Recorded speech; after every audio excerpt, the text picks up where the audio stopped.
भाई जो गुरु वचन पे डट गे, कट गे फंद 84 के, कट गे फंद 84 के, रकट गे। इन सतलोक आश्रमों से जुड़े हुए भक्तों से चाहे बाबा रामपाल की भक्ति करवा लो और चाहे श्री रामचंद्र जी की भक्ति करवा लो, इनको कोई फर्क नहीं पड़ता।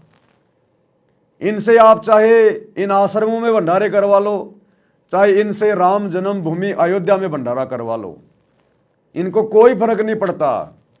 इन्हें चाहे अपने गुरुजी की रैलियों में बुला लो, चाहे जाट आरक्षण की रैली में बुला लो, चाहे आनंदपाल सिंह जैसे गुंडों की सीबीआई जांच की रैली में बुला लो, या चाहे नेताओं की रैलियों में धक्के खिला लो, इन्हें कोई फर्क नहीं पड़ता। इन्हें पता ही नहीं हम क्या कर रहे हैं, हमारे गुरुजी के नियम क्या है, हमारा मार्ग क्या है, हमारा गुरु इतना संघर्ष क्यों कर रहा है। तो दुनिया को तो लगता है कि भक्ति का डूंडा उठा रखा, भाई एक नंबर के भगत हैं। और आश्रम में तो इनका व्यवहार देखो आप, आश्रम में तो बड़े प्यार से बोलेंगे, प्यार से रहेंगे, भगत जी करेंगे। कोई कुछ कह देगा, अरे कोई बात नहीं भगत जी, कोई बात नहीं। और आप इनके घरों पे जाके देखो, जहां ये काम धंधा करते हैं वहां जाके देखो आप इनका आचार विचार व्यवहार। जब साथ संगति होती है वहां आके देखो, ये ले लेके लठ आ जाते हैं मारने के लिए। इनसे बात करके देख लो ज्ञान आधार से, कोई सवाल कर लो इनसे, जरा सा गाड़ियां निकालने लग जाएंगे ये। तो ये दुनिया की नजरों में तो एक नंबर के भगत बने फिर रहे हैं, और वास्तविक जिंदगी में भक्ति इनके आसपास भी नहीं है। सतगुरु रामपाल जी ने भक्ति दे दी, लेकिन साथ में मर्यादा भी बताई है। मर्यादा तोड़ के तुम जितनी मर्जी भक्ति का दिखावा कर लो, एक फुट्टी कोड़ी भी हाथ नहीं लगेगी, फुट्टी कोड़ी भी। और ये कितने भगत हैं, कितनी इनके अंदर भक्ति जो है वो प्रवेश हुई है। खुद सतगुरु रामपाल जी समय समय पर इन लोगों की पोड़ पट्टी हिसार जेल से खोलते रहते हैं कि कैसा इनका आचार है, कैसा इनका विचार है, कितना इनको ज्ञान है, कैसी इनकी सोच है। अपने 90% भक्तों की सोच, उनकी रहनी करनी सतगुरु रामपाल जी ने आम जगत वालों से भी गिरी हुई बताई है। अब सोचो, ये आम जगत वाले अच्छे या फिर सतगुरु रामपाल जी के भगत अच्छे।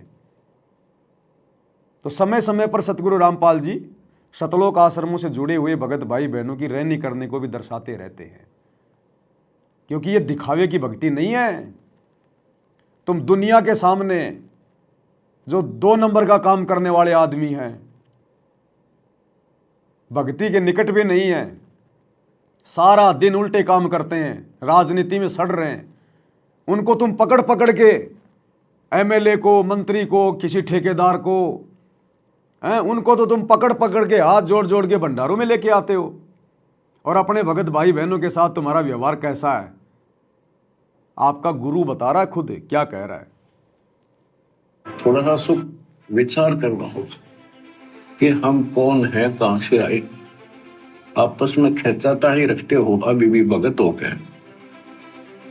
अच्छे इंसान तो जगत वाली गुनाह करते ऐसा जैसे भगत कर रहे हैं।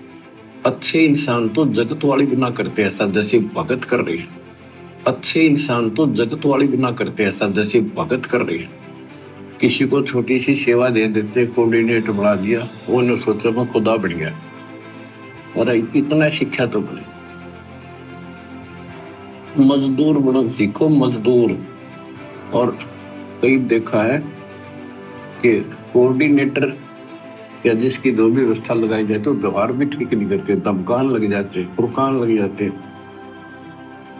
और कुछ ऐसी भी शिकायतें आई हैं जो बहन बेटियों के साथ गलत मैसेज भी डालते हैं। तो वो दुष्ट लोग ना तो कोऑर्डिनेटर के योग्य है, ना वो भगत के योग्य। और कुछ ऐसी भी शिकायतें आई हैं जो बहन बेटियों के साथ गलत मैसेज भी डालते हैं। तो वो दुष्ट लोग ना तो कोऑर्डिनेटर के योग्य है, ना वो भगत के योग्य। और कुछ ऐसी भी शिकायतें आई हैं जो बहन बेटियों के साथ गलत मैसेज भी डालते हैं। तो वो दुष्ट लोग ना तो कोऑर्डिनेटर के योग्य है, ना वो भगत के योग्य। तो ऐसा तो संगत माई कुसंगत उपजेगी, और ऐसी कुसंगत होगी फिर हम रखेंगे नहीं उसको खेत में। किसान उसको बाढ़ को पाड़ कर खेत तो बाहर फेंक देता है, तो उसको आप मिशन से निकाल दिया जाया करेगा। सुधर जाओ, एक के नहीं सुनी जाया करती। सामूहिक शिक्षा दी जाती है, अमल कर लो इन पे। कर्म बतेरे फोड़ लिए। इस ज्ञान का असर क्या हुआ? थोड़ा सा सुख होते हो फिर पक्के एजेंट काल के बन जाते, बकवाद वही करनी, भगवान से दूर हो जाना। थोड़ा सा सुख होते हो फिर पक्के एजेंट काल के बन जाते, बकवाद वही करनी, भगवान से दूर हो जाना। थोड़ा सा सुख होते हो फिर पक्के एजेंट काल के बन जाते, बकवाद वही करनी, भगवान से दूर हो जाना।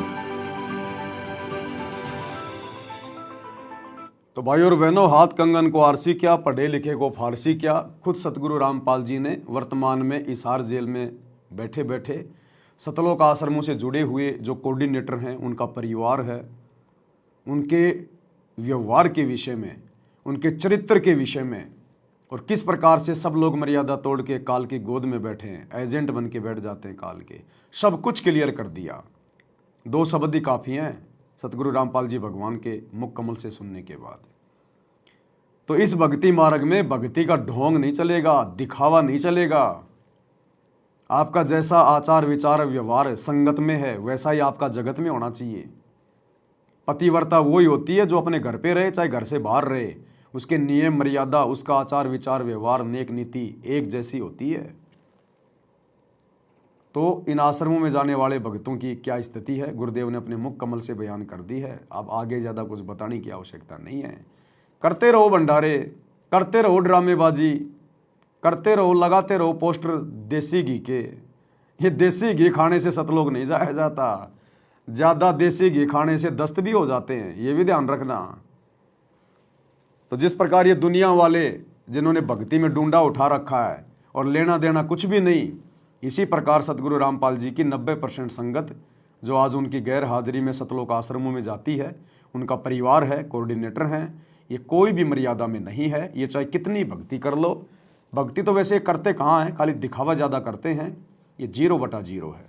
भाई जो गुरु बचन पे डट गए, कट गए फंद 84 के, कट गए फंद 84 के, कट गए फंद 84 के।